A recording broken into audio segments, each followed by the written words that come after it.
जय हिंद दोस्तों, आज के वीडियो में हम बात करेंगे आईटीबीपी किचन सर्विस को हर महीने कितनी आपको सैलरी मिलती है, कौन कौन से अलाउंसेज मिलते हैं, कितनी कटौती होती है, पेंशन के लिए क्या सीन है।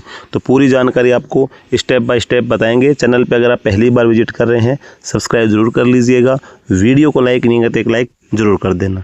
दोस्तों, अगर सबसे पहले बात करें हम आईटीबीपी किचन सर्विस की बेसिक पे की, तो बेसिक पे इसकी होती है 21,700 रुपये। आपने नोटिफिकेशन में भी देखा होगा, आपका जो वेतन है वो 21,700 से लेकर 69,100 तक दिखाया गया है। तो जो 21,700 है वो आपका बेसिक पे है, और जो आपको अलाउंसेज मिलते हैं वो आपके बेसिक पे पर मिलते हैं।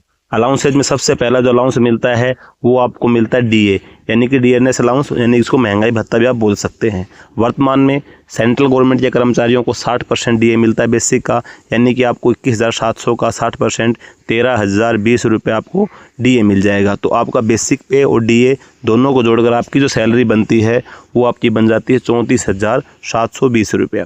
उसके बाद में फिर नेक्स्ट जो अलाउंस मिलता है आपको वो मिलता है HRA, यानी कि house rent allowance. House rent allowance को 3 कैटेगरी में डिवाइड किया है, X category, Y category, Z category. अगर आप एक्स कैटेगरी के लिए एलिजिबल हैं तो आपको बेसिक पे का 30%, वाई कैटेगरी वालों को बेसिक पे का 20%, और जेड कैटेगरी के लिए आप एलिजिबल हैं तो आपको बेसिक पे का 10% HRA मिलता है। अगर हम कम से कम भी मान के चले कि आपको 10% HRA जोड़ते हैं तो बेसिक पे का आपको 21,700 का 10% आपका बन जाता है 2,170 रुपये आपको HRA मिल जाएगा। अगर आपको बेसिक पे, डीए और HRA अगर हम तीनों को जोड़ लेते हैं तो आपकी जो सैलरी बन जाती है वो 36,890 बन जाती है। ये जो सैलरी की हम जो काउंट कर रहे हैं ये आपकी बेसिक पे और जो डीए और ये जो मिनिमम सैलरी है जो आपको मिलती है, या आप चाहे भर्ती होते हैं या फिर आप किसी प्लेन एरिया में पोस्टेड जहाँ पे ज़्यादा अलाउंसेज नहीं मिलते, वो सैलरी काउंट कर रहे हैं। अब इसके बाद में फिर आपको नेक्स्ट अलाउंस टीपीटी है। बहुत जगह पे क्या है कि जैसे आप ट्रेनिंग के दौरान रहते हैं या ग्रुप सेंटर में रहते हैं तो फिर आपको टीपीटी वगैरह मिलती है। ये मतलब सब जगह नहीं मिलती लेकिन मैक्सिमम मिल जाती है टीपीटी, तो लगभग 2700 रुपये के आसपास आपको टीपीटी मिल जाती है। तो आपको 36,890 आपका बन गया था बेसिक पे, डीए, HRA, फिर उसके बाद टीपीटी ऐड करेंगे तो लगभग आपकी सैलरी बन जाएगी 39,590 रुपये। अब इसके बाद मिलता है आपको राशन मनी। राशन मनी जो होता है ये आपका जैसे आर्मी, नेवी, एयरफोर्स में क्या होता है फ्री राशन होता है। बाकी सेंट्रल आर्मड पुलिस फोर्स में आपका हर महीने मतलब सैलरी के साथ में एक राशन मनी अलाउंस मिलता है, और वो पैसा जो होता है आपको जो मैस का इंचार्ज होता है उसको देना होता है। जो पूरे महीने आप राशन खाएंगे उसका पैसा आपकी सैलरी के साथ ऐड हो के आता है। कुछ जगह पे जैसे आपका राशन एक साथ परचेज होता है तो उस कंडीशन में आपका हो सकता है एडवांस में आपका पैसा काट लिया जाए, सैलरी से डिडक्ट हो जाए, लेकिन मैक्सिमम यह होता है सैलरी के साथ आपको राशन मनी मिलती है। तो इसमें लगभग आप मान के चलो 4600 रुपये के आसपास, 151-52 रुपये के आसपास आपको पर डे के मिलते हैं।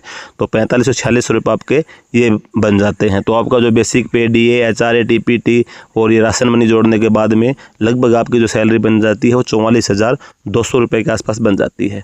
फिर इसके बाद में आपको जो हेयर कटिंग अलाउंस है, सोप टॉयलेट अलाउंस है, रम अलाउंस है, इस प्रकार के जो अलाउंसेस करके 300-400 रुपये आपके और बन जाते हैं।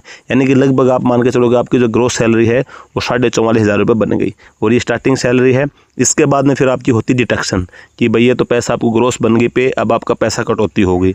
अब कटौती होने के लिए सबसे जो पहली कटौती होती है वो होती है आपकी NPS के लिए, क्योंकि जैसे अभी पहले ओल्ड पेंशन सिस्टम था, अभी 2004 के बाद जो जवान भर्ती होते हैं उनको NPS यानी कि नेशनल पेंशन सिस्टम के तहत उनकी बेसिक पे और डीए का जो टोटल होता है उसका 10% अमाउंट सैलरी से काटा जाता है और 14% गवर्नमेंट अपनी तरफ से कंट्रीब्यूट करती है। तो आपका बेसिक पे और डीए दोनों जोड़कर 34,720 हुआ था, जिसमें से आपका NPS का 3,472 रुपये आपका कट जाएगा।